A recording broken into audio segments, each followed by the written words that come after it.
Let's talk about being a better climber, eh? The initial phase is all about desire, fire. What drives you to be a better climber? It has to be internal and it has to be all about you. You don't need to be selfish all the time, but for this you do. Working on yourself, being selfish is a good thing. And while helping others is great, when you help other people, you simply push them up. You don't go up with them. And being selfish means you have to look at yourself, look at your flaws, your mistakes, or the missing parts. And maybe that's too much for some particular individuals to handle. Hopefully not you though, right? For example, like a lot of climbers just aren't that flexible. That's a flaw, that's a crack. Everyone jokes about it and says, ha ha ha, I need to be more flexible, I should start stretching, but no one actually really goes about it. 99% of the time, I am 100% the most flexible person within proximity if I am climbing next to someone else who is also climbing. Now, why is this? Well, it's actually pretty simple. It's because I stretch. Do I enjoy stretching? No. But why do I do it? Because it helps me climb better. And my desire to climb better dictates, hey brother, my man, my G, you best keep up this stat of flexibility. It'll help you. And anybody can create a spark of desire, but what you really need is mad amount of gasoline. You gotta swallow your discomfort and work on things that you may not necessarily want to work on, but will help you in the long run, propel you towards your goal of probably most likely climbing harder. And after the initial desire and spark, what you need is joy, enjoyment. You should enjoy the process of trudging through the mud towards your ultimate end goal. And at the very least, you can't completely despise it. And this is a particularly delicate balance because you need to do the things that you particularly don't want to do to improve yourself, and you need to do it for a long enough time until you finally hit your goal. Example, let's say you have the hip mobility of a mermaid. Your goal is to do a V10 in 1 year's time. So you stretch very excellently for 3 months, but the way you are stretching only lasts 3 months because eventually after 3 months you completely despise it. And then 1 year goes by, and while you brought up all your other stats, the one thing that's holding you back from completing this one particular V10 is your mobility. So now you have to, stretch all over again. How fun. And statistically speaking, you quit once, you probably quit twice, thrice, quadruple, you know how it goes. And then you probably just altogether quit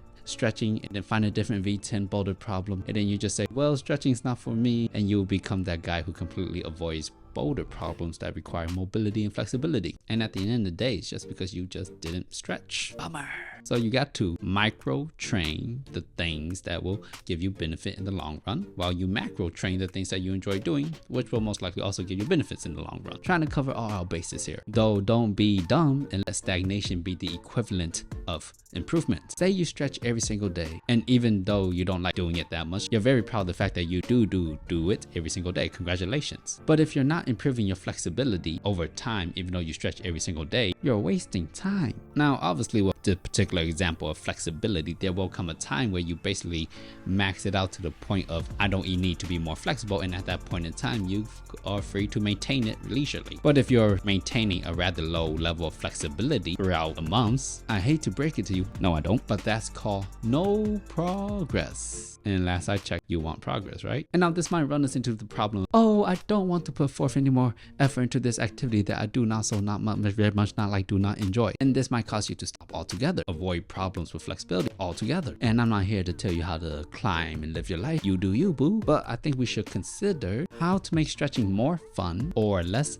boring while increasing results. Narrow-mindedness comes from viewing an object with emotions. I hate stretching. Therefore, all forms of stretching are awful. However, statistically speaking, you don't like stretching, which means you probably haven't done it that much, which means you don't have that much experience doing it, which means you actually don't know anything about stretching besides surface level. And you're just, acting based on first impressions. You know what they say, don't judge a book by its cover. I hate that saying, by the way. Did you know when you invest, you lose money immediately? What a horrible decision. Why would anybody do this? Because obviously they're hoping for a profit in the future. And in order to ensure this profit, the investors may oversee and manage the project. Invest in yourself. Oversee the process to ensure the profits of your efforts come to fruition. Don't let it go to waste simply because of emotions. You already spent however long stretching to no great efforts or benefits. And so what have you learned besides the fact that you hate it? Well, you also learn you're not very good at it. Don't you find it funny that nobody admits that, eh? It's always, I hate this, I hate that. But it's never, I suck, I am inadequate. And don't get me wrong, both of these statements are pretty true. But it's always the emotions that rise and the logic that slumbers. And all you really gotta do is flip it. What? Become great at stretching and then tell me you hate it. And it's gonna be really difficult to do that because once you start to understand stretching and you get good at it and you start to see the benefits, you're gonna say something along the lines of, well, at first it sucked, but now it's not too bad. It does help, etc., etc. Typically speaking, the better you are at something, the more value you see in it. And so currently you now have fire, joy with a little bit of logic, and now you need to walk hand in hand with the thief inside your soul and heart. At least that's how I like to do things. You know, when you dress in all black and strap the dagger of the hidden compartment for poison onto your person, and then you go and rob the rich Jarl for his goods to support your 5 wives and 1 husband and 3 kids. When you open his coffers, you just can't snatch everything, because that will weigh you down as you try to escape, and eventually you get caught and sent to the gallows, but not before you're whipped in public. Humiliation. So you have to study the most valuable pieces of information when presented with it. Just take it what you deem is the most valuable is, and leave the rest. You might come back, you are a thief at all, but that will be for later. Information from different points of view can only help you, but only if you allow it to. And you know, bonus tip, if you study powerlifting programs, pretty good for finger training. And now I like to just drop one more thing. One thing. Climbing may be special in your heart, but that's called emotional thinking. You gotta look at it for what it truly is. A rock. No matter how much you L-O-V-E climbing, it's never really going to love you back. At the end of the day, it's just a rock. It's a boulder. Shut up. The rock, the plastic, whatever you want to call it, it does not care. And therefore you can't think to yourself, maybe climbing's not for me. I wasn't chosen by the rocks. I assure you, my G, them rocks don't give a smut about anybody. It's a rock. Tendon injuries happen because we not built to climb these things anyway. Why do we got rope?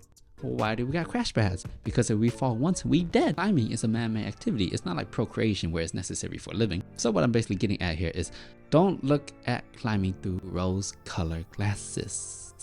You want to see all the colors, you know, for better or for worse, to get a larger perspective and understanding. Like, outdoor bouldering is great and all, but ain't nobody ever mentioned that perfect conditions are cold. And why nobody ever talk about how miserably awful it is to wait 5 minutes between each attempt in the freezing cold? It's awful, I tell you. And climbing shoes. Why nobody ever mentioned that climbing shoes are like made to be destroyed periodically and chronically, and they so expensive? Well, it's part of the sport. Then mention it a bit more often, then will you? And trust me, I don't particularly care about any of the issues I just said, but I do understand that they exist, and I don't really try to shy away from them. I just look at it and go, oh, how particularly interesting. I see. I'll carry on with life now. Thank you for the perspective. Voila. Nothing's particularly perfect. Climbing isn't perfect, but it is pretty fun. Thanks for watching, and I'll see you next time, partner.